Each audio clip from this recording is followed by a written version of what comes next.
It's with a great deal of pleasure and even more humility that I introduce to you people I can only characterize as heroes. Members of what Brokaw has called the greatest generation, and I think he has done so with a great deal of justice. We've asked 8 of those heroes to be with us tonight, and as I call your names, will you please come forward and take your place at the table of honor up front.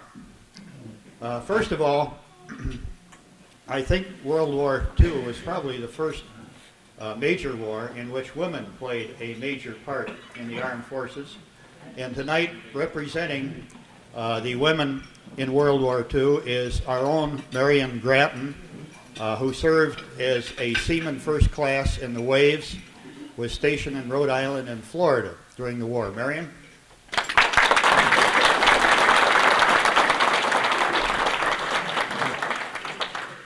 Right there. Next, Fred Vinton. Fred was a career Marine, enlisted in 1938.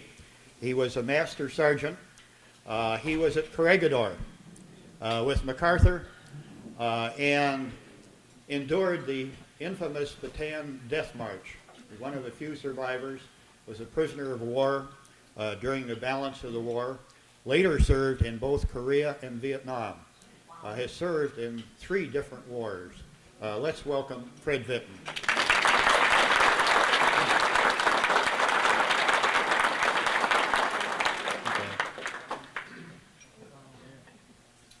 Gene Yale. Gene was a sergeant in the 5th Marine Division, was in the invasion of Iwo Jima, and was in the initial occupying force in the islands of Japan immediately after the surrender. Gene?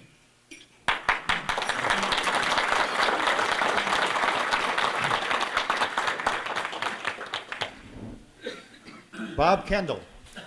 Bob was a captain in the 8th Air Force based in England. He was a bombardier, a B-17 bombardier, flew 27 missions and earned the Purple Heart. Bob?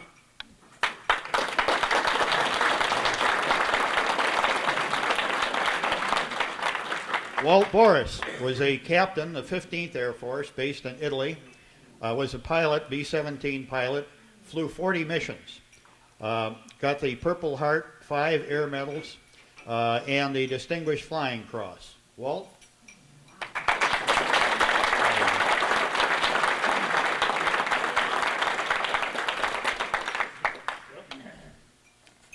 Lee Zimmerman, First Lieutenant, the 457th Bomber Group based in England, was a B-17 bombardier, was shot down on his 20th mission, and spent the rest of the war as a prisoner of war in Stalag 1. Lee?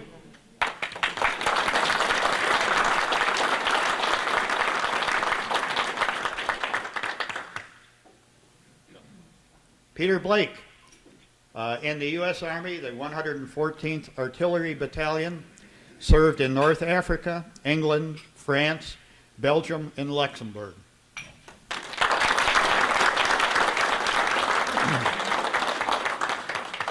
And finally, one of the most decorated heroes of the war, Fred Balow. Started out, or was a sergeant in the 101st Airborne, parachuted into Normandy at D-Day, fought across France, parachuted into Belgium, was with General McAuliffe at the Battle of Bastogne. If I may use the term, he was one of the battered bastards of Bastogne. You may remember that term. He has been awarded 2 Silver Stars for conspicuous bravery and got a battlefield promotion to First Lieutenant. Fred, where are you?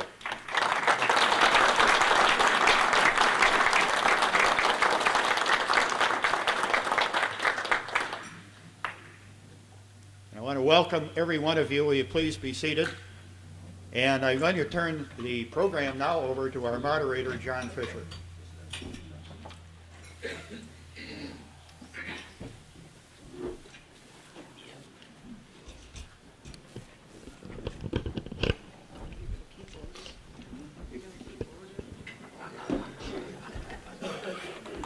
you very much, Bill, for your introductions. Thank you, ladies and gentlemen, for showing up and being part of our program tonight. When we were putting this together, we thought, who should be the moderator?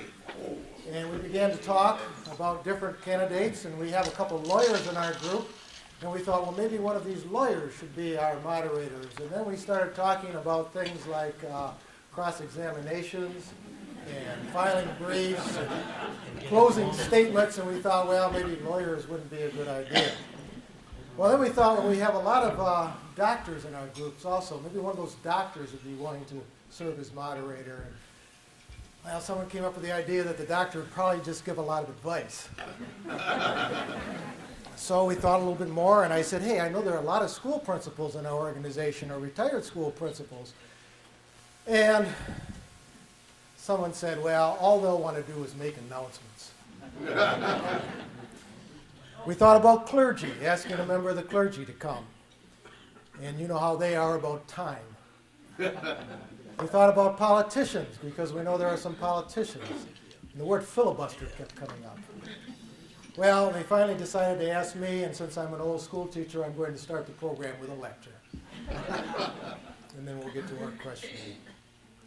As the United States enters the 21st century, its people can look back upon 3 centuries of history.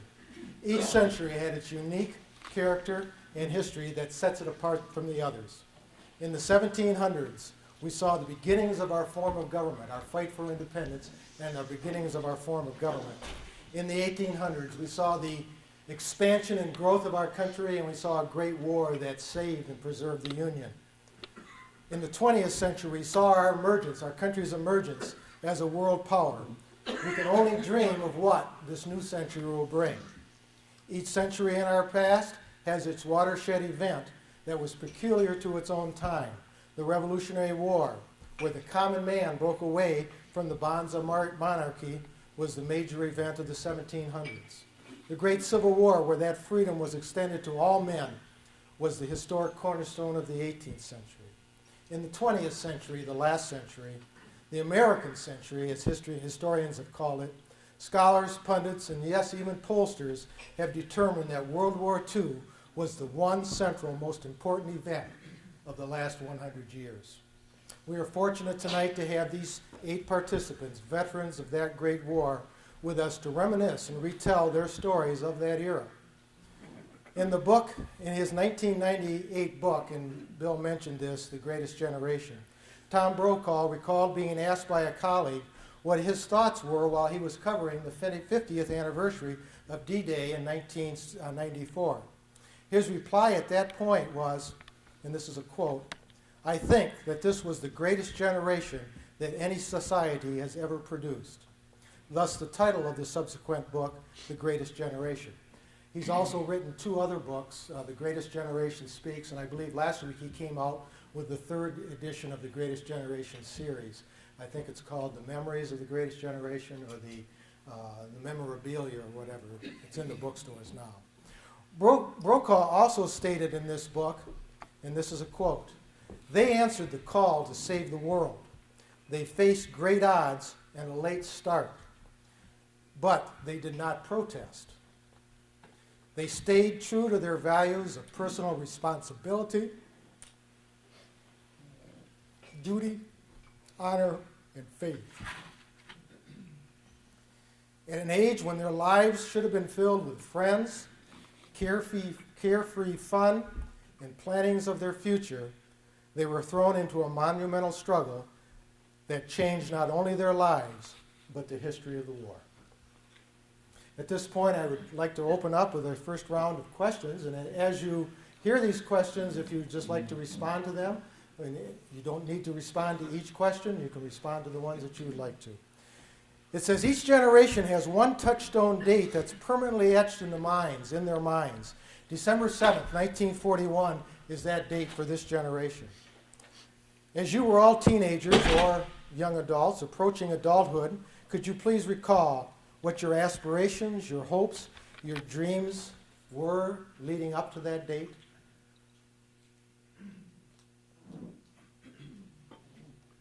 Fred?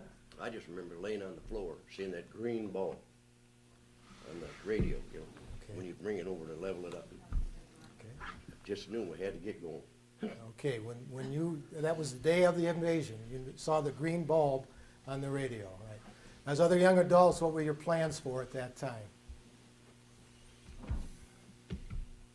Mr. Kendall, Oh, can you, I see Mr. Holman out there. can you speak into the mic, please? Yes. Thank you. I see Mr. Holman out there, and I was about 30 days from graduation from high school.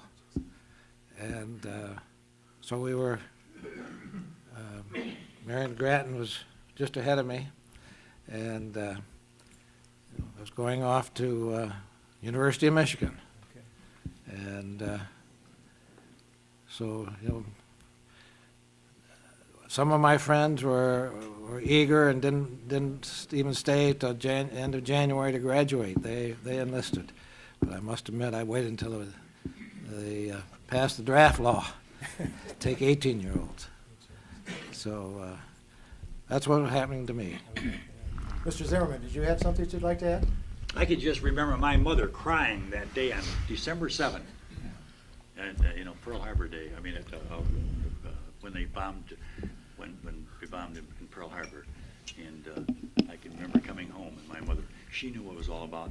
At that time, I wasn't very worried about it at that time, but it surely left a major impression on me ever since. Yeah, I think none of us were really worried then, but when the truth became known, we lost almost everything at Pearl Harbor, and I don't think we ever knew how exposed our flanks were. Exactly. We were lucky. Well, I live in a little different situation. I was there when it started. Yeah. December the 7th, the command post at Olongapu Naval Base, sirens blew, everything was going helter-skelter. The next morning, about 250 Japanese aircraft went overhead. They didn't do anything. But 3 o'clock in the afternoon, the world came to an end. And it's one day I will never forget, when you see your buddies flying through the air and buildings disintegrating. It's something that I could not talk about till about 4 or 5 years ago. I still got an awful bad feeling if I see a Japanese person. I don't think it'll ever leave me. But nobody knows, unless you're there, what really took place. The guys in Pearl Harbor, there were 2 Vintons in the military. One was in the Navy, I was in the Marine Corps. He's in the bay at Pearl Harbor. His name's on the monument. My mother was notified it was me. I was killed in action. So that day I will never forget. Fred, you were in the Philippines. I was in the Philippines. December 7th, and then the Philippines was attacked on the 8th, The right? next morning, the 8th, at sunup. Peter, They come out of this rising sun, believe me. Well, I don't remember so much Pearl Harbor Day, but I do remember the Labor Day weekend in 1939. I was on vacation with my parents in Toronto, and the war broke out. That's when it started, and I know the feeling that I had then. You'll be in this before it's over. I was about 16. you pointed out too, Peter, your parents had come from England. Yes, I So came from You England. had come from England too, Yeah. also, and so Grew up in Flint, Right. but, yeah, actually it was the beginning of the war for your family Right. was actually in 1939. right. Very good. Okay. What were your first inclinations about enlisting? Some of you mentioned this. Fred, you mentioned you knew you had to go. Was that Well, of course, that was in 42, okay? but I took off for Canada, not to hide, Right. but to enlist. I had another fella from Vandercook went with me. We got over there, and it took about 4 weeks to get in. I'll tell you who I met there, because I know a lot of people in this room and know the family. but Denny Johns, Angelo Johns, the Regent Cafe. But Denny was there, and Denny went in the Royal Canadian Air Corps, but we took off. And we thought, hell, the war would be over. So we came back and went down to the, I couldn't get my mother to sign, my dad would. So down to the recruiting station, and I told him my problem. The guy said, "Al, that's no trouble whatsoever." He said, "What's your dad do?" I said, "Well, he's an electrician." "Well, you're going to be one." You know, so he just made all the paperwork out, you know. Boy, I'll tell you, that next morning, Saturday morning, I was there with that paperwork. I can see her right now. She said, "Isn't that?" I said, "I've decided I want to be an electrician, just like Dad." My mother said, "Adolf, isn't that nice?" Isn't that nice? Yeah. Just 18. Yeah. Yeah. Long gone then. Gone. I guess I got to put my 2 cents worth in too. Yes, When about a month and a half after Pearl Harbor, I turned 18, and I couldn't wait to finish off the high school semester so I could enlist. And, you know, I went down, and all we heard about was the old Marine Corps, but I joined the new Marine Corps, and it was, we think back and try to figure what prompted most of us at the time, 18 years old, for heaven's sakes. And it was the excitement that it seemed to promise. It was almost as if we were a bunch of airheads. But I think, as I look back, I think there was an inherent sense of a threat to our way of life, to our country, our family. Even though it wasn't voiced. But anyway, it was about the excitement, though, that we were going to get into this hassle and be the big, brave heroes. Right. Dress clothes and tennis shoes. talked about your mother. Did anyone else have parental concerns or have to convince parents, or wasn't that an issue at that time? You knew Wasn't it was for going me. to happen. You knew it was going. The only question was exactly when. Exactly. And everybody else was going, so you really want Sure. to be part of it. Right. You worried that you'd flunk your physical. Or hoping. Yeah, you didn't. You were very ambivalent about that. You didn't want to flunk it, but on the other hand, you weren't looking forward to what you were getting into. Marion? I wasn't old enough to enlist at that time. I had to wait till I was 20 years old, which was several years, and I just thought I wouldn't have a chance to go where the action was, because the war would probably be over before I was old enough to join. Okay, your introduction to military life was basic training or boot camp. Please comment on your training experiences.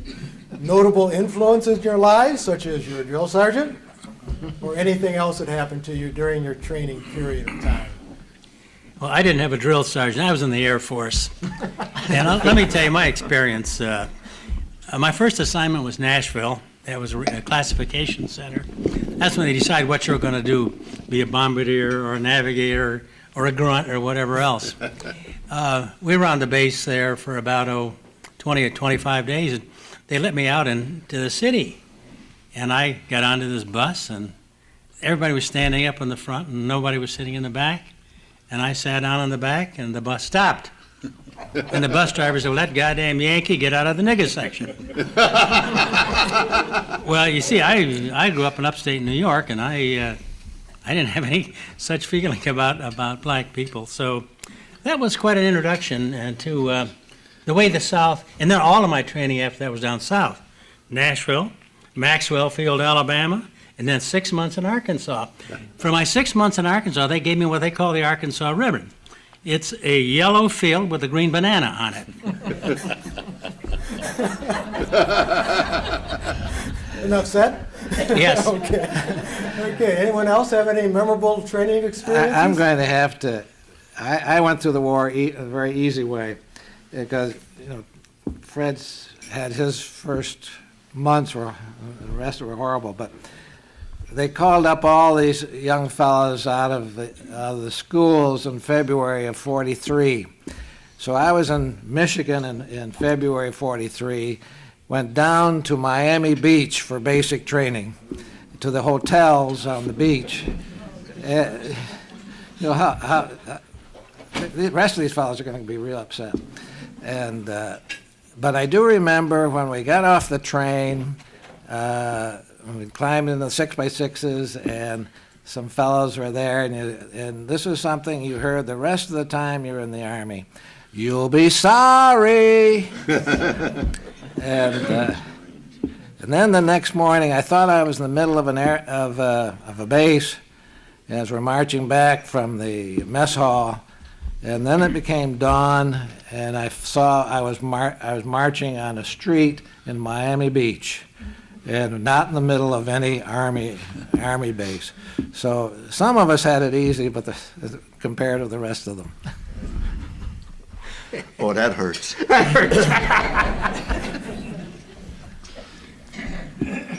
A lot of the veterans I've talked to from their experience have talked about a sense of the ridiculous that they've run into in the service. I remember hearing a speaker talking about sending out in the Pacific on an atoll or on an island to guard duty, and the coconuts were ripe and falling. While he was marching or guarding or walking through the coconut grove, he was ducking coconuts, and here he thought he was a brave soldier, and the coconuts were what was going to get him. Did any of you ever experience the sense of the ridiculous with the military, or your military experience? Oh, yeah. Any sergeant or, well, we had TAC officers. They were second lieutenants that used to come through the barracks at night and make it hit the floor. They'd say, jar the floor, mister. And by God, if you didn't jar the floor when you were down, you were in deep, deep trouble. But these guys, you'd say, well, but Lieutenant, why is this so? He said, I don't know why that rule is there, but somebody knows why that rule is there, and that's good enough for me. And it was. All right. You know, one of the general orders, I carry this gun and walk my beat a mile a minute, carry this gun with nothing in it. Right. You've been there, right? And with a .45, you couldn't hit anything anywhere, right? Oh, not unless you throw it at them. Sidearm. Yeah. Anyone else have any stories they relate as far as? Well, in pre-flight, I went to Santa Ana, and some of these fellows went to Maxwell, where they had everything in white gloves. But I can remember when you're on kitchen detail, you lined up from one end of the mess hall to the other, all the condiments in the center, everything, all the way down. You could see there wasn't a fraction of an inch away. Everything was lined up. That was the way it was done. And then when you had inspection, probably Zim and Walt remember this. You even had the garbage cans had to be all just spotless. And my wife still gets upset when I clean around the toilets. and the quarter had to bounce on the bed, kind of thing. So, probably the Marines are even worse. Well, in my barracks, you talk about being ridiculous.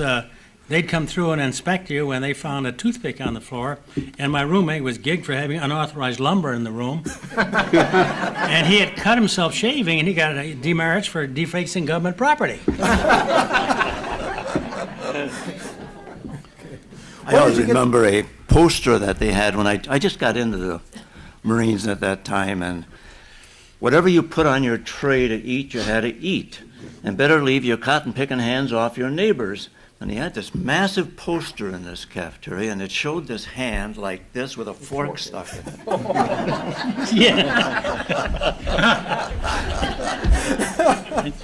What a remember. You talk about funny ones. In the old Corps, that's the 4th Marines. In fact, we got a convention of the 4th Marines, what's left of us, this month, the 24th and 25th in St. Louis. when I say what's left of is 485 out in 27,000. I got a halo up here in case you don't see it. But back then, every morning the detail fell out and the old big sergeant get out. Need a truck driver. You'll learn quick, don't volunteer. Right. Yep. A truck driver gets a wheelbarrow and a shovel. Yes, never volunteer. It starts in right after breakfast and it ends just before reveille. All day. And there's no ifs nor ands.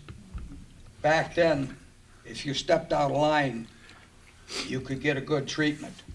Today, you can't even walk up and touch. If I walk up and touched them like that, I'd be in a hoosegow. I was a drill sergeant for a while at Parris Island. I have a lot of good names.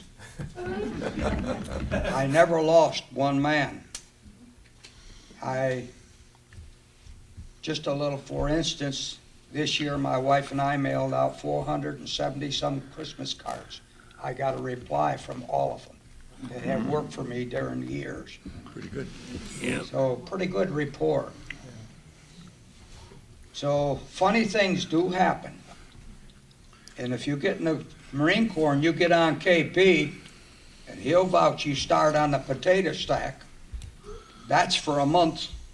Then you graduate to pot scrubbing for a month, and you finally work up. Was that how high you go? The new Corps is a little different. When did any of you finally get a sense that you were into something really big, really something that was monumental? I mean, you mentioned when you enlisted, but was there a period during your basic training when you kind of thought, this is something more than I really thought it was? Probably maneuver. Yeah. Maneuver? Oh, yeah. Speaking to the microphone a little bit, could you Yeah. explain a little bit about maneuver, Fred? Well, that's where you really knew that it was getting close, on maneuvers in Kentucky, Indiana. I'm going to talk about drill sergeants. Our figuring was that I don't think they had mothers and fathers on earth. I never knew about them down at Benning. I mean, we're tough. They're tough, But you just did what you're supposed to do, and no problem. But it didn't matter, period, what rank you were. When you went through the airborne school, whether it was major, lieutenant, everybody was the same on there. Everybody did the same thing, and they better do it, too. I mean, those dudes were tough. But I think that, and then when you got on the boat, headed out, for England, and then, where everything was ready then. You were all prepared. Anyone else have any comment to that about? Yeah, just a quick one here. I don't know whether the Army does it. I was Army Air Force, really. Does it just to impress you, but when I went overseas, I flew my own airplane over, and I went to North Africa, across the Atlantic, North Africa, and up into Italy. And I landed on a steel mat for the first time, and I thought the airplane was going to fall apart. And this soldier came out with a 6x6 truck, and there are 10 people on a B-17 crew. And we all took our luggage out and so on and piled them into this 6x6. And this sergeant, I guess he was a corporal, he said, Lieutenant, he says, you guys are lucky. And I said, why is that? He said, usually when a new crew comes in, we give them a bunch of canvas and some stakes and tell them to put up their own tent. But Lieutenant Schwartz didn't come back today. You can have his tent. Well, that was all right. And then they didn't fly you the next day, but they gave you some ground training. And they showed you what a flak jacket looks like and all of this sort of stuff. And you go through the drill. And they had flak jackets that must have had 4 quarts of blood spilled on it. I think for effect, I don't know. But by God, they impressed us. Yeah. Very much. We were scared. Yeah. By the time you hit the base and you're on this break-in period for a few weeks, and these airplanes come back and are all shot up and pieces coming, you realize it is for real. Right. You do. Yeah, I think in the photos in the back where the plane is showing how it landed and so forth, that would make an impression upon it. It really does. So, okay. It's a little late to worry about them, though. Yeah. Yeah, you're already in it. It's a little late. At what point did you realize you weren't just a pimply-faced teenager anymore, except for Fred, you were already in the service, but that you were a competent, able soldier fighting for Uncle Sam? When was that point? When I got my first rank, that was it. You Oh, know. okay. Yeah. 2 weeks Jumped, into boot staff camp. sergeant down at Fort Benning. Mr. Yale? I didn't, we didn't. I said 2 weeks into boot camp. 2 weeks into sudden realization. What am I doing here? You're not a youngster no more. Marion, where were you stationed? I was stationed in Quonset Point, Rhode Island, at a naval air base, and then I was transferred to Pensacola Naval Air Base. And I worked in the assembly and repair shops at both places. At that time, after an airplane had so many hours in the air, it was dismantled and all of the elements inspected, and then it was rebuilt. And my job was checking the aircraft instruments. As Bill introduced you, he gave your branch of the service that you served in and the theater in which you served. We couldn't help but notice the names of Guadalcanal, Normandy, Corregidor, Bataan, Bastogne.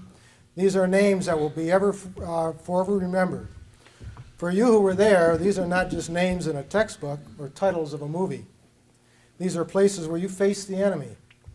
You overcame tremendous fears. You sacrificed yourselves, and you witnessed sacrifices most people would find unspeakable. And you ultimately survived. As best you can and as willing as you are, could you recall some of your experiences during those times with us, please? I didn't overcome the fear. I endured it. I was scared to death all the Mine time, too. I never. all the time. And I think it's good to be scared because it makes you wise and smart and wary. And when you get to be a little bit blasé is when you really get yourself into trouble. That was part of my next question. It says soldiering has been described as 95% boredom and 5% sheer terror, and that's what you experienced. Anyone Clearly. else have anything they'd like to share about the battle experiences and so forth? Probably Fred has more experience than any of us, but I'll share one small one. It wasn't 25 years later, and I woke up in the middle of the night and recalling something that happened, and at the time, I was just 19 years old. The war was over before I was 21. And I probably was not smart enough to be too afraid. But anyway, we had a bomb hang up in our plane, and so being bombardier, okay, I better take care of it. So I don't know if you know what a B-17 bomb bay looks like, but it has a narrow catwalk about yay wide, and it has two supports going up. And the pilots had backpacks, but the rest of us had chest parachutes, chest packs. And you can't get through between that, through there with a chest pack on. And so we were coming back over the Bay of Biscay, and so what I did, I walked out there on the catwalk, and the bomb was a 500-pounder. It was on the far side of the bomb bay. And I still have my trusty GI issue screwdriver that I used to pry the bomb release rack, and to drop that 500-pounder. But to get to it, though, it was on, as I said, it was on the far side. I couldn't reach it from the catwalk, so I put one foot on the catwalk and the other foot on the other side of the bomb bay, and then went out and pried it loose. Again, I was only 19, 20 years old, and I thought this was, wasn't that all that bad. Until 20 years later, I woke up in the middle of the night and I was thinking, hey, I could have taken a 10,000-foot high dive down right through there if Walt Boris had lifted that plane and hadn't held that plane steady. And fortunately, the pilot, whoever I was with, I've forgotten. We had different crews usually when I was flying lead, and he held it nice and steady, and I didn't take the big high dive. But every once in a while, in fact, last night I was thinking about this program. I was thinking about that, and oh boy. But it's wonderful to be a teenager, and that's why teenagers fight wars. Right. That's right. And the old guys send them. That's right. And you're not married, and you don't have families, and you can. No sense. That's about right. You know, Bob, taking on the other side of this, can you visualize what that bomb bay looks like? Bob described it pretty well. It's got these two struts that come down on this narrow catwalk. And bear in mind, well, this happened to me not at 10,000, but at almost 28,000 feet. At 28,000 feet, it's about 70 below zero outside. Yes. It's damn cold. And when you're going over the target, your bomb bay's open, and the bombardier says, bombs away. Sometimes they don't go away. And then that's because the shackles are so cold. You can't get enough juice through those releases to have them go. That's when you send out either your crew chief, who is up in the upper turret, or the bombardier to say, get rid of those. Everybody's got a salvo switch. The pilot's got one, the bombardier's got one, and the radio man has got one because he can see from the radio room. Would you agree with that, Bob? Yes. And because he's supposed to be looking down anyway and hitting that salvo switch. And if he doesn't hit the salvo switch, you got a hung up bomb. Well, my parallel to what he's talking about is that the crew chief, Sandy Sandridge, Homer B. Sandridge, was out there and he was hitting like mad with a wrench. And I was going to jerk it like this, see if I could break the bomb loose. And somebody yelled, don't do it, he's in the bomb bay. And he didn't have a parachute on either, but I didn't do it, and he didn't go, and we got the bomb out. I think it probably hit a church. I don't know. About a lot of fields over there. Yeah. You know, I recall when I had a bombardier from Detroit, a young Polish guy, real sweet guy, good bombardier. When you come back from a mission, your A2 or whatever, it's A2, intelligence in the Air Force, G2. They debrief you. They say, what kind of planes did you see? How many were there? What color were they? What did you see? Anything? And this guy, being smart, said, Colonel or Major, I saw our bombs go straight into an ammunition factory.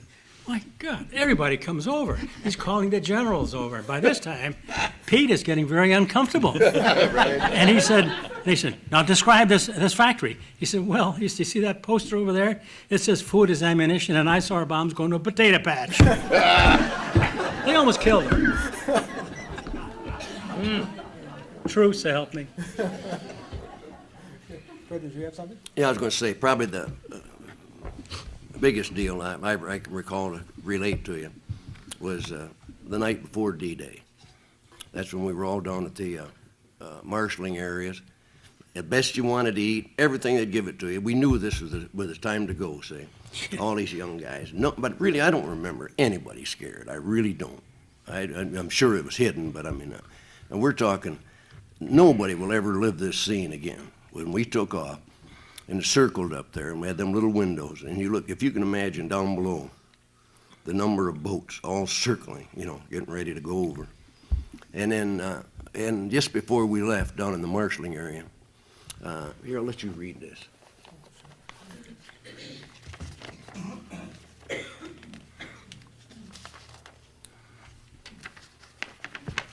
We were all, camouflage faces and all real loaded up. I had a pair of 30 caliber ammunition cans one on each leg, because we had to take in as much as we could, see. And of course, all your rations and they call us butchers with big pockets, But as we took across in the panel, what you're going to read there is our colonel. And we all formed in an orchard, and the colonel got up on a mound of dirt there, Colonel Wolverton, And here we're all, they ask us to kneel down at your read there. God Almighty, in a few short hours, we will be in battle with the enemy. We do not join battle afraid. We do not ask favors or indulgence, but ask if your will, use us as your instrument for the right and the aid in returning peace to the world. We do not know or seek what our fate will be. We ask only this, that if we die, we must, that if we die as men would die, without complaining, without pleading, and safe in the feeling that we have done our best for what we believe was right. O Lord, protect our loved ones and be near us in the fire ahead and with us now as each pray to you. All was silent for 2 minutes as the men were left each to his own individual thoughts. Then the colonel ordered, "Move out." He was machine gun when he hit the ground. Colonel Wolverton. I didn't read that first part. I'm sorry, I'll read this first part. It says, "And the men were called together, and they stood in an orchard on either side of the low earthen mound which fenced the fields. Upon the earth hedgerow stood Lieutenant Colonel Robert L. Wolverton. And he said, 'Men, I'm not a religious man, and I don't know your feelings in this matter, but I'm going to ask you to pray with me for the success of the mission before us. And while we pray, let us get on our knees and not look down, but up with faces raised in the sky.'" So thank you for sharing that with us. Can I keep this? Yes. Thank you very much. So that's where about a third of them we lost there, plus the colonel on the ground. A number of them were shot on the ground or in the trees, because they were, that's where their chutes caught and like that, I was kind of fortunate. I dropped just on the outside of a town called Carentan. That's where they did that Private Ryan. Oh, okay. Yeah, so that was about half of my action, working around through there. And in Carentan, in fact, is where I was decorated once with General McAuliffe that made the big old announcement there at the Bastogne, where he turned it over and wrote nuts, Yeah, and I never knew it until later years, but I've got that all on a photo, where they'd taken pictures of that. So with the general, so. But, and then from there on, it was just, continuous through Normandy until we finally had to go back to England and get our replacements for about 50%, I guess. And then we was there, and in September, of course, we jumped in Holland with the British, say. And they dropped in Arnhem. Yeah. And I dropped in Eindhoven. By the way, by now, that when you go to combat, too, you always think of back in the States training like this. When I got to be staff sergeant, I thought that was really something. But you don't ever get to be first sergeant, period. That's the king. But you haven't been to combat yet. And when you get to combat, you see it's not quite as tough as you think it is. I got first sergeant down in Bloody Gulch, see. And I remember the first thing that came in my mind when they hollered down, "Balo, you're first sergeant." I thought, oh, right, I'll never get those on. No, that's 3 above, 3 below, and a diamond in the center. That's the king of the company. You got about 250, and when you stand up, they stand up. Yeah. And after Bastogne, when I got a battlefield commission as company commander there for a while, and then back in. But anyway, I remember then when the colonel called me in, and he said, "We got one hell of a decision to make today, Balo, Sergeant Balo." And I thought, oh, what is this now? He said, either today you're going to leave on a 60-30, 30 days home, and 60 days traveling the country to pick up more men, for the East deal, or you'll be a lieutenant. And I think he said second lieutenant. And I said, he was tough too. I mean, a big old, But I did say something, you don't never talk back to him, you don't do it. But I really didn't talk back. I just saluted him. I said, "Sir," and I said, "there's only one thing." He said, "What's that, Bill?" I said, "It's that second lieutenant." "God damn it, you didn't let me finish." Well, I did let him finish. But anyway, he said, "Within 30 days, you'll be a first lieutenant." I said, "I'll stay," And he did, see. But, so anyway, that's it. And when they're talking about that, when it gets cold up there, you know, spend the night in Bastogne. Yeah, We're talking cold, yeah. you know. And we were out there, what, about, close to 2 months, I guess, dug in holes, and you couldn't build fires, you know. You just had to do what you could, or maybe get a little, during the daylight, you'd get a little fire going to fix up some cocoa or something like that, you know. But then finally the skies cleared so they could drop in some supplies to us, see. Yeah. Yeah, thank you. Anyone else? Okay.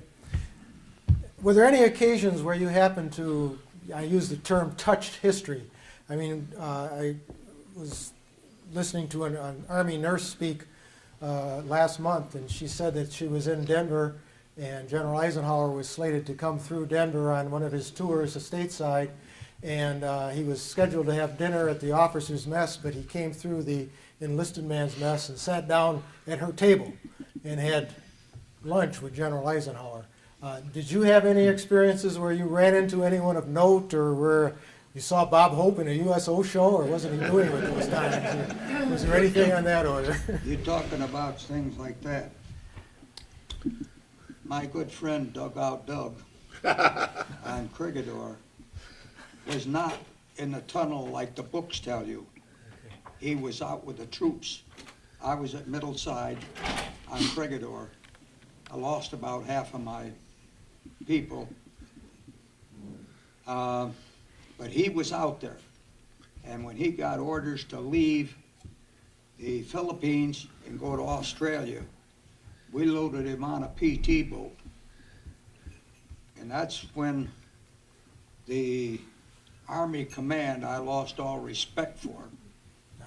They loaded a bunch of furniture and books and file cabinets aboard the PT boat rather than to take the man to get the information. And in a Japanese prison camp is considerably different than the prison camps in Germany, Europe, Italy. We have a meeting at Ann Arbor once every month, the second Thursday, for all prisoners of war. And the stories that we get from Stalag 1, 5, I forgot all the numbers, but those guys, they moved them around, but they fed them and took care of them. Yeah. We did not get fed. We got a bowl of rice once a day if you're lucky. To this day, I can't look at a sweet potato. The Japanese kept the sweet potatoes, they cooked the vines, and we got them. And if you escaped in our prison camp, you lost your head. I mean, literally. This thing right here will take your head off without shaving. This one I took off of a Jap, took 3 of my friends' heads with it.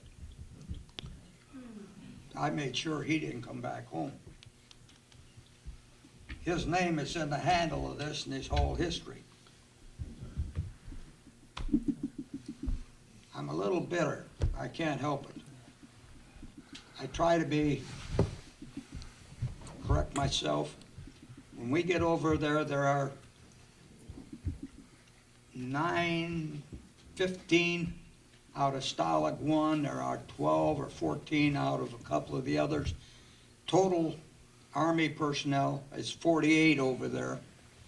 Aircraft boys, when they went down, they got the worst treatment. The Germans beat the devil out of them. The Japs, if an aviator went down, he got test of this. Yeah, they were called special prisoners. They lasted 10 minutes. That's right. Short-lived. And the Japanese were cruel, believe me. If you could see my back and my hands on a cold day, you would understand. I've been beat up. 1945, I weighed 89 pounds. When I came back to Jackson, I was given 6 months to live. I didn't read the book. I'm still here. Lee, you were in a prison camp in... I got to say to Fred that being fed is an elastic term. It's stretches. It has some choices. We did get a bowl of soup every day, that's correct. Yeah.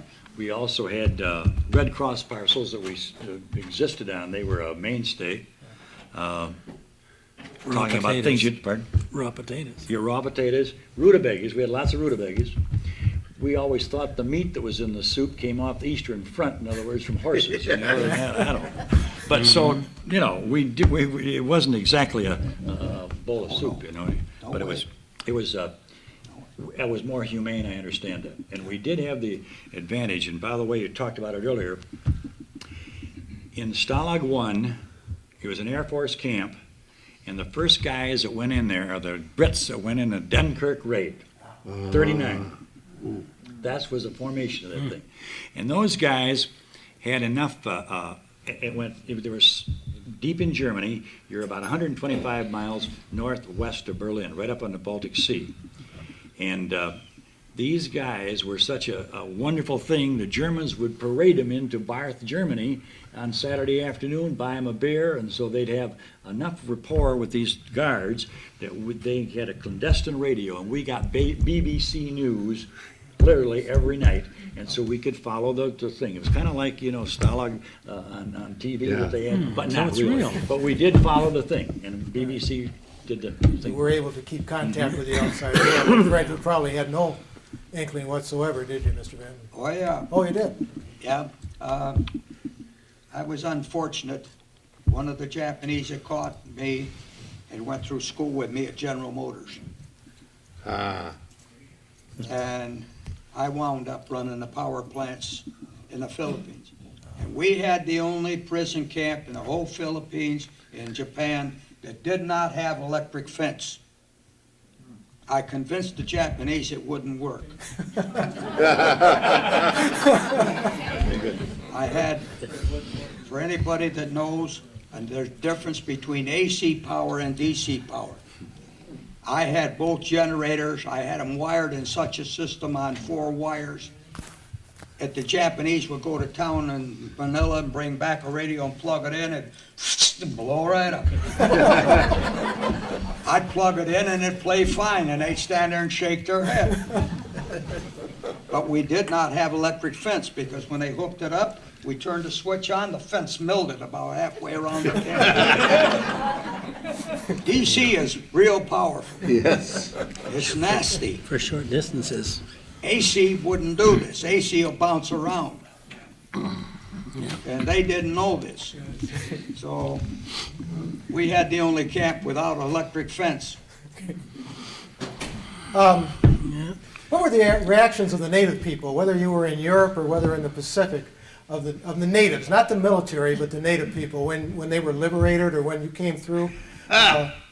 Peter, you can react to that. Okay. Toward the end of the war, they didn't need, I was in 90 millimeter artillery, and they didn't need us for artillery anymore. So they put us to work running PW camps. And this was in France. And we were running this one camp for a while. And if you'll excuse me, ladies, there was a big outbreak of VD among the inmates of the camp. And so they started doing some checking, and they realized that this was toward the end of the war, and these prisoners had been sorted out ahead of time, and those who were SS troops had been shipped somewhere else, and these guys, all they wanted to do was survive the war and go home. And they found that we were rather lax in manning the guard posts around the camp, and that on any given night, some of the guard posts would be somebody asleep, some of the others would be somebody sitting there reading a dirty French book in English, and some of the others wouldn't be occupied at all. And it appears that the German prisoners were getting out, well, they were being taken out during the day for work details in the surrounding towns. And their relations with the French women were much better than the relations of us, their liberators. And so they'd let themselves out at night and by an unguarded post and go on into town, shack up for the night in town, and slip back in before dawn in the morning. So their relations with the French were much better than their relations with us, than the French relations with us. Yeah. How about contact with any enemy troops? Now, Fred, Yeah. you mentioned that you were captured by a Japanese soldier who knew you when he was working with you at General Motors or training. Did anyone else have contact with enemy troops? Quite a few. Quite a few. And you know, one thing, speaking of enemy troops, when we were in North Africa, we had a bunch of German PWs assigned to us for work around the camp.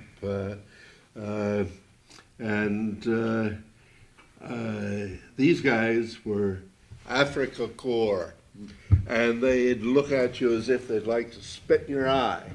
But when they were on KP duty, when they finished their shift, you could see your face in those pots and pans. Then they took them away from us and gave us a bunch of Italian PWs. Hey, got an uncle in New York, want to go to New York after the war, and hated the Mussolini. Yeah. And at the end of their shift, pots and pans were just crappy as they were when they started. Yeah. But, you know, sort of on that gizmo, when I landed in Italy, I told you I inherited this tent by this very cooperative guy that didn't come back. Yeah. And we had a houseboy. I've forgotten his name, but they paid him 2 cigarettes a day to clean up the house. I thought 2 cigarettes a day, and we were paying 10 cents for a pack of cigarettes. Terrible. They almost killed me. That is my associate officers, because that was inflation. This guy was happy with 2 cigarettes. Yeah. He didn't want money, he wanted 2 cigarettes. Yeah. That was the currency. Just like the mothers want chocolate. Oh, yes, yes. Yeah, cigarette for my papa, chocolate for my mama. Huh? Quanta Costa. What for your That's it. sister? Yeah. We've all been through the same rhyme. Oh, dear, yeah. But I heard about it from the bigger fellas. That's right. Yeah. Old guys. Yeah, the old guys. Mr. Yeo, it was mentioned that you were part of the occupational troops in Japan, was that? Yes. Yeah, we were, when Japan surrendered, we were armed and ready to invade the southernmost island, Kyushu, in November. And of course, when Japan surrendered, we still were going to go through with our original landings. And so when we did land, we were fully armed and bayoneted, but there was absolutely no resistance whatever. In fact, we got ashore, and most of the people had been propagandized that the Marines would rape and kill, period. So they took off for the hills. And all we could see when we first came were a lot of charming little children and very, very old people walking around. We set up our headquarters in a airplane plant there. We were in Sasebo, the big naval base there. And a few days later, we found out we were right on top of a massive ammunition dump. And this stuff had been sitting there for a long time, and ammunition, any kind of gunpowder, when it settles, it's touchy. You can't, you move it too fast and it blows up. So here we had a blow most of it up in place and then drag the rest of it out. The second day we were ashore, our division spread out over northern Kyushu, in central Kyushu, and into the adjacent islands. Our job was to disarm and occupy. We took over the civilian military buildings. The Japanese did provide a police force in little uniforms. They left them keep their sabers because that was a mark of power with their, so they could be effective. But we piled up thousands and thousands of rifles, machine guns, hauled them out to the bay and dumped them. The heavy artillery, we took a cutting torch to, took all the military equipment and burned it. And we knew by going through there that we never ever would have survived that landing. They were so deeply entrenched with their guns and their kamikazes, both the planes and the submarines. It just was, it was a massive death trap. If they had not surrendered, we knew we would have been wiped out. You hear some Johnny-come-latelys these days talk about that's a lot of baloney, but it wasn't. We were there. Were any of you fellows that served in the European theater ready to go to the Pacific theater? Oh, I was. You were being prepared for that. We were Oh, expecting yeah, I it, was. yeah. What were your feelings then when you heard about the end of the war? Oh, well, no, after I finished I was on the Isle of Capri when the Germans surrendered. I'd finished my tour. I came home and I checked out in B-29s, the big ones that they were using over Japan. And shortly before they dropped that big bomb, I was scheduled to go and do a second tour. I didn't have any sleep. I was scared to death all the time. Being away, when you're there all the time and you're fighting all the time and they're shooting at you, and you see a guy die here and a guy die there, but you didn't, that's all right. But give yourself about 6 months away from it, and you have got a mental problem all over again. Luckily, they dropped the big one. And this big argument about should we or should we not have dropped that bomb, that's as stupid as former Senator Kerry shooting up these people in Vietnam. When you're being shot at, you're going to shoot back, period. I can't tell you how many times, Bob, how many times have you crossed hairs in the middle of Hamburg or the middle of Vienna because you can't see anything, but you say, well, it's Sunday and it's noon, there's a church down there, and we'll get them all. I don't know how many people we killed. There were women, children coming into or going out of church. War is hell. It doesn't make any difference. Let's hear it for Harry Truman, too. Yeah. That's right. Harry was He's a the one who brave. stopped. He did. He had guts enough to do it. Yep. He ordered it. If he hadn't have, what would history say now? If he hadn't, if we hadn't. Oh, I don't know. I don't want to know. I don't want to know either. We'd all be speaking Deutsch or something else. And you don't stop to check things out first. You gotta You work. act, because you do. it's, you either act or you're likely to be dead.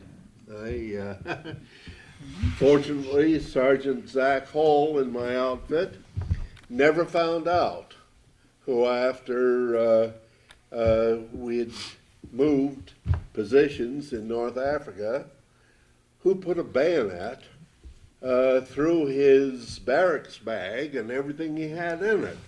But I was on guard duty that night, and I came around, and I saw something. I could make it out barely in the moonlight, something there on the ground, and it looked like somebody who was sort of huddled there.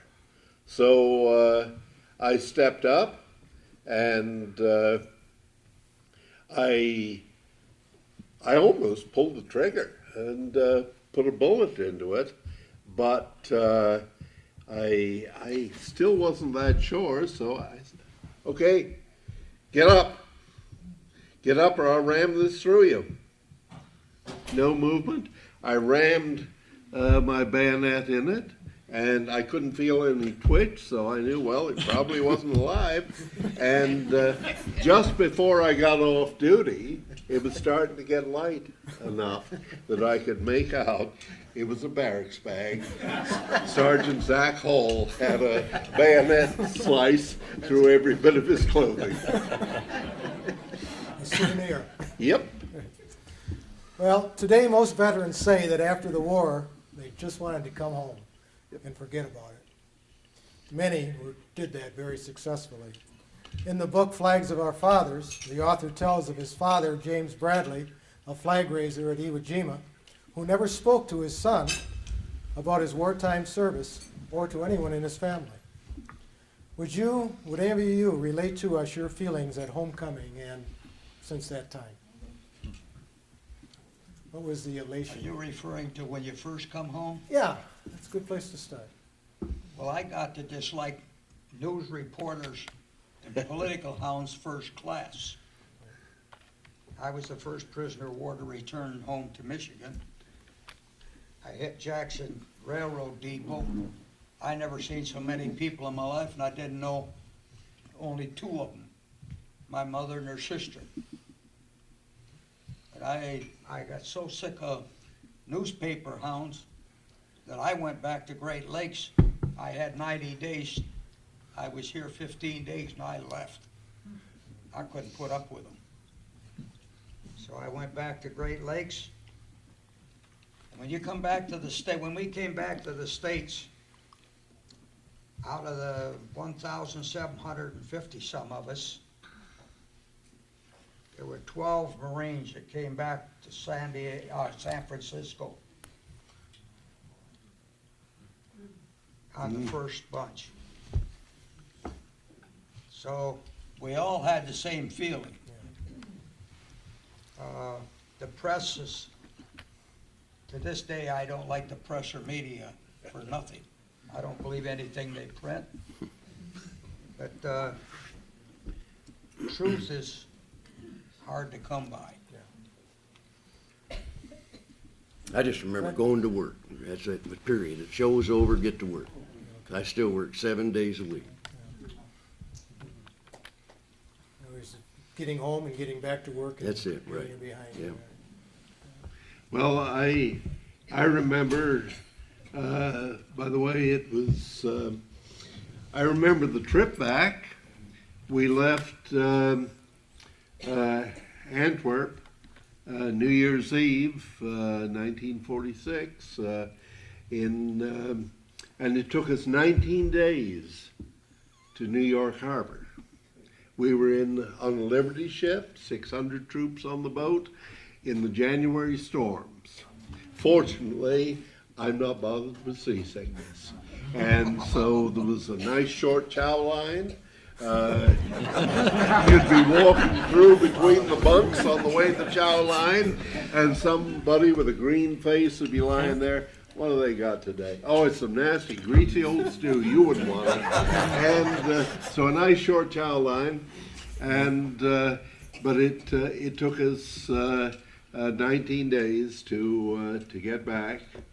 And the interesting thing was, we went through Camp Kilmer, New Jersey, which was the camp that we'd shipped out through when they'd shipped us overseas.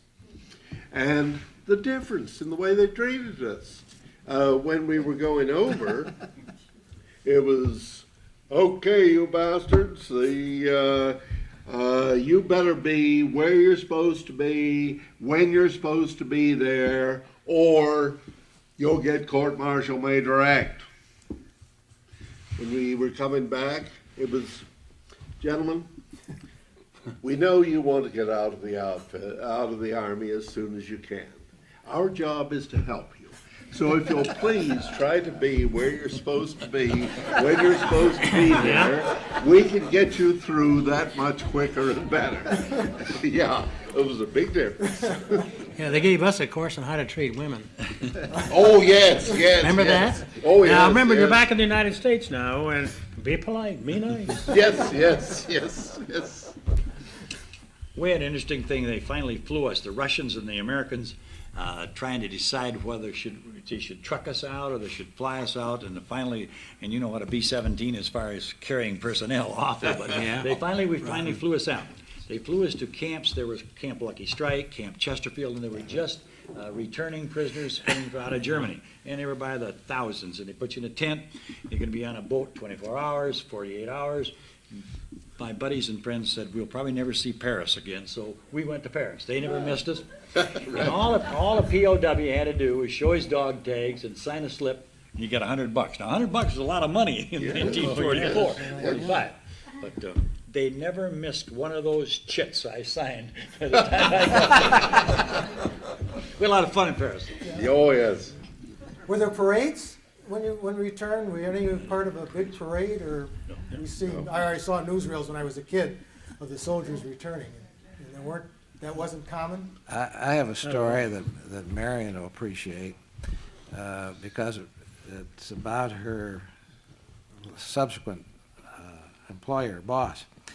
On VE Day, May 8th, all the American troops in England were confined to base so that the British and the Americans wouldn't be fighting as to who won the war. Carl Saunders, the editor of the Jackson Citizen Patriot, was on a goodwill trip of American editors sponsored by whatever the British organization was. And so he was in London at that time. And somehow he knew I was in England, I guess through Sal's family, and so he sent word up through the 8th Air Force headquarters that he'd like to see me down in London. I got a pass. And I was in,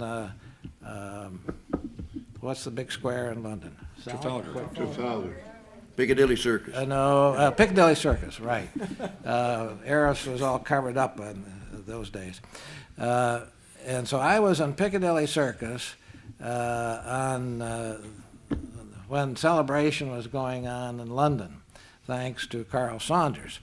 And then the next day he was on a silver finding trip, antique silver, so I followed him all over London. But I was privileged to be there, and instead of in Times Square, for example. But then I spent the rest of the summer waiting to go home, and finally came home on the Queen Mary. No parades, but Sally and my family met me in Toledo, and I got off the train, and I slept in the back of the car all the way home. And then we were married 3 weeks later. Fred? No, I was going to say, from my experiences where I dropped in D-Day, I made the whole circuit. From D-Day, back to England, more troops, dropped in Holland, back to France, more troops, Bastogne. After Bastogne, I stayed in Hermann Göring's castle down at Zelmsee. I've got, all this we're documenting now. I got a couple grandsons that are putting this all together, but I've got, out of Hermann Göring's bed, I've got letters of Frau Etta Göring, we're taken out of there. I had her Mercedes. From there to, I had the first platoon on Berchtesgaden of Hitler's house. I got pictures all taken in his front window where I've got there, and then I probably for 2 days, it would be impossible to understand how much loot that I had under my command. In all those tunnels, you know. Yeah.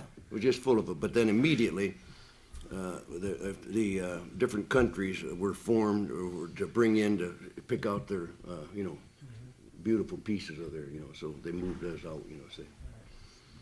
But that makes the whole cycle. Yeah. The whole European tour is right there, absolutely.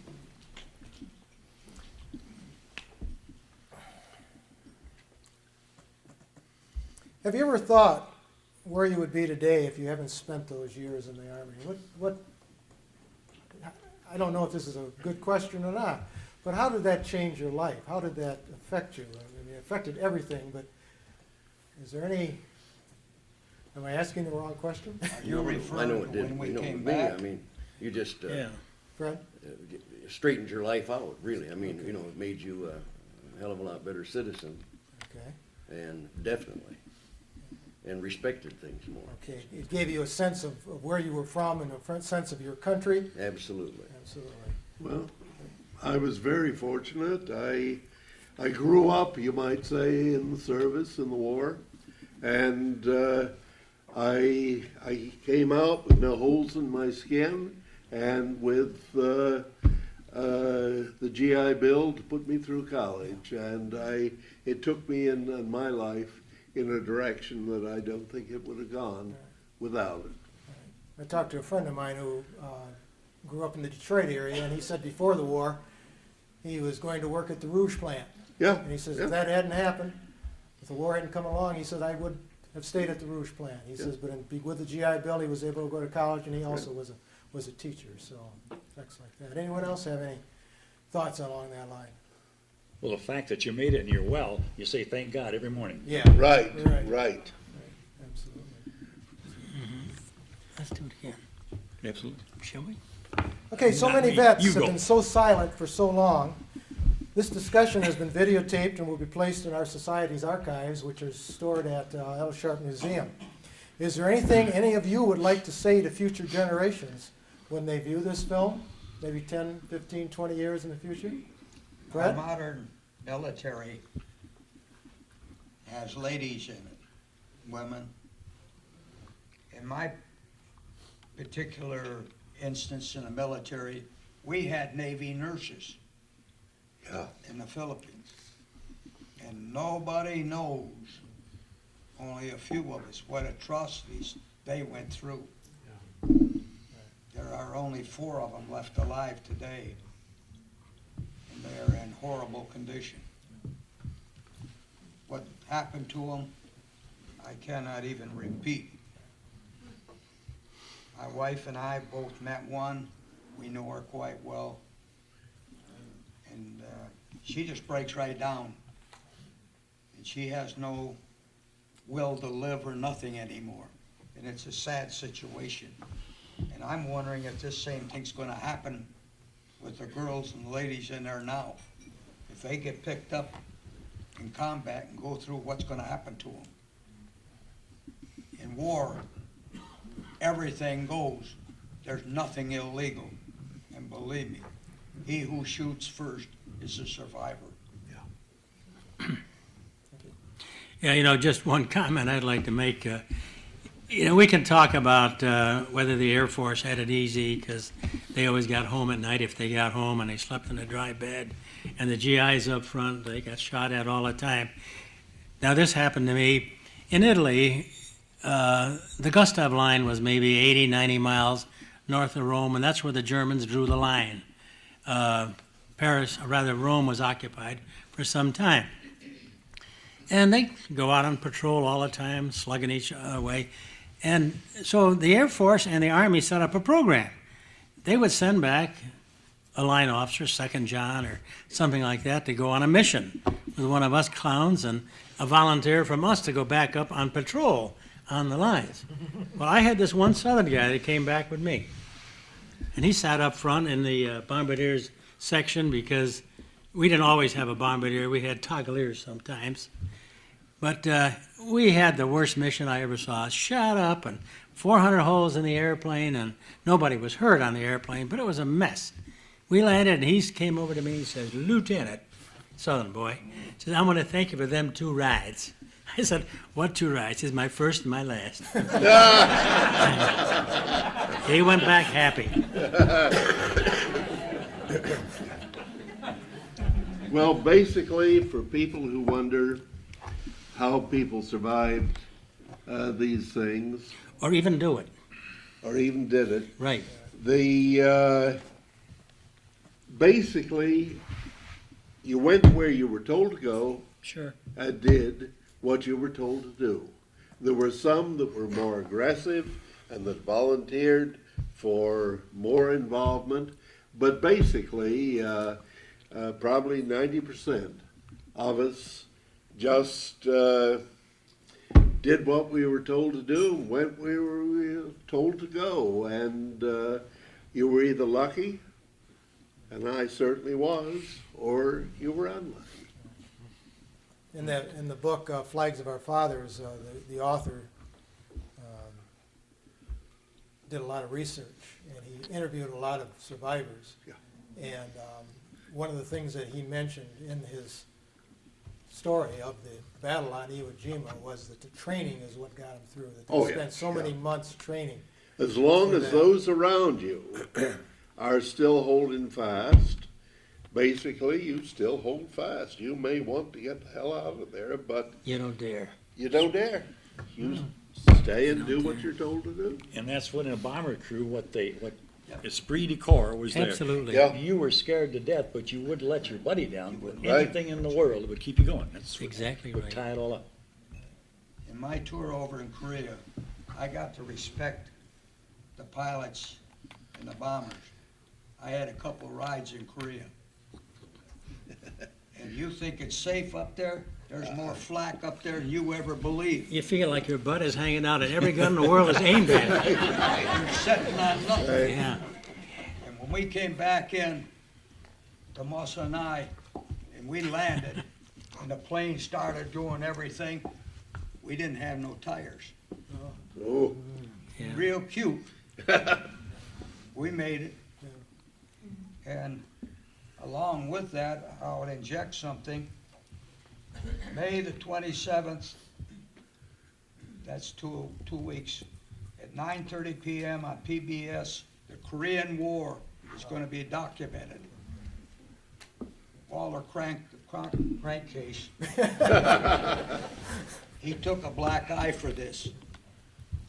He got the Navy, the Air Force, and the Marine Corps, and he got some documents he shouldn't have had, but they're open to the public now, so I'm kind of glad because now people will know what really happened. Mr. Ballou, you? I was just going to mention, you hear very little about the glider troopers, Yeah. And let me tell you, that was wicked. Before D-Day, they held no respect with us. I mean, oh boy, we were airborne. We blossomed our boots. You wouldn't even talk to them. You just wouldn't even talk to them. Listen, after D-Day, and you see the fields over there where they flew in, were about every, 100 feet, there's no matter what they could get that slave labor to put in the ground, they could stick up in the air. It just tore the wings off. And let me tell you, from then on, they could do what they wanted, blossom their boots, unbelievable. And that I'd say that, at least when I dropped back in, 10 miles or whatever it was, there was a tree or something, or a gulch, say. They were right out in open fields and tear loose those Jeeps inside of them, And then I guess the other one would be like D-Day. Something was mentioned about flak. It'd be unbelievable to see flying in their D-Day. The whole sky was black. Now imagine these new C-47 pilots, a lot of them were new, and they were told, because we were in echelon, and that's a company.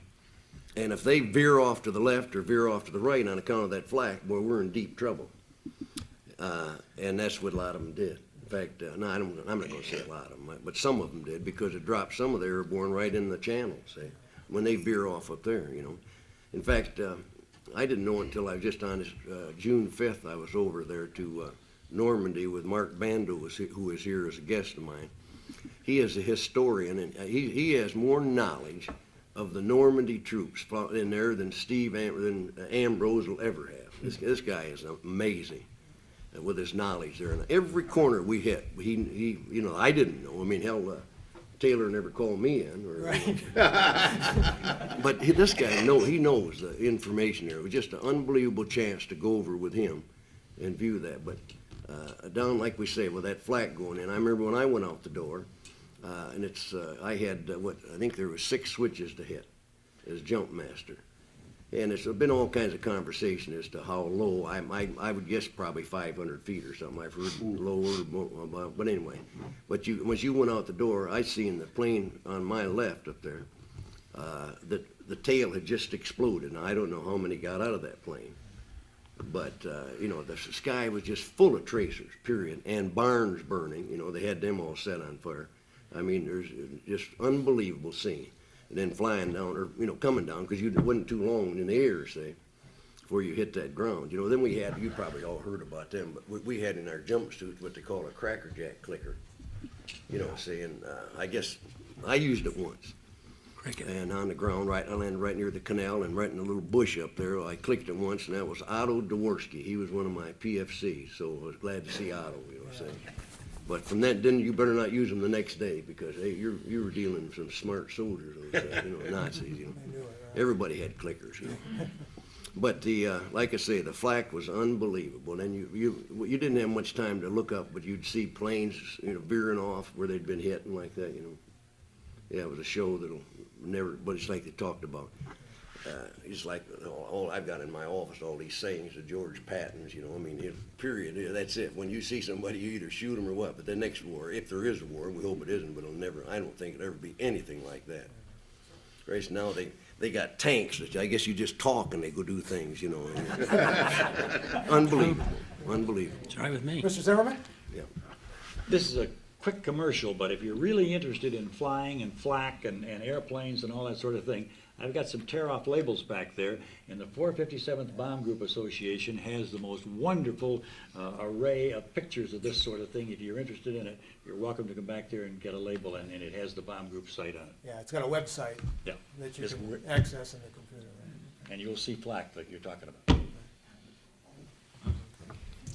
Okay, at this point, we'd like to sincerely thank each one of you for being here with us this evening.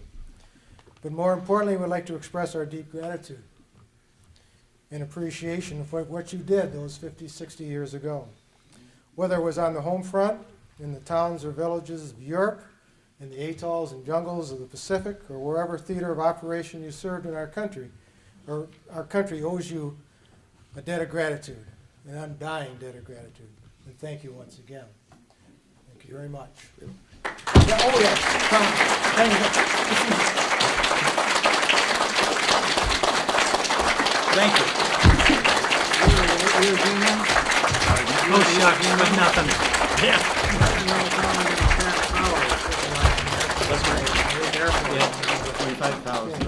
We had one question, Tom. Didn't have no pants. There were a couple of million guys that were in the United States Navy while all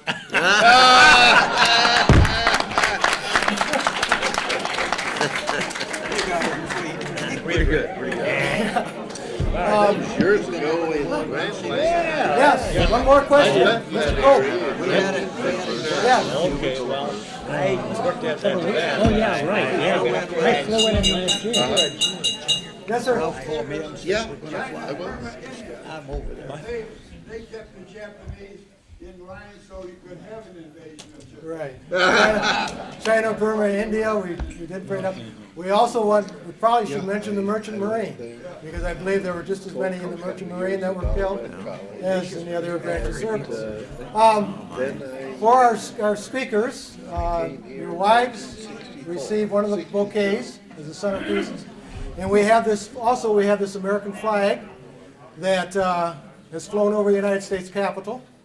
It's a gift of Representative Nick Smith. He donated this for us. We'd like to present this to the person who was in the service for the longest period of time. Not I. Not I. Mr. 4 Vinton? years. Vinton, probably. I don't know. Yeah, it has I to be put in Vinton. 3 years. Just under 4. 3 years, under 4, 3 39 years. months, You were in the service for, 30 years, 1 month, and 9 days. he knows. Hey! Well, I'd like to present this flag. It flew over the Capitol building. It's from Nick Smith, the representative. So there you go. Thank you, John. Thank you. Yeah. Thank Good you. job, John. Thank you. I'll give you a new one.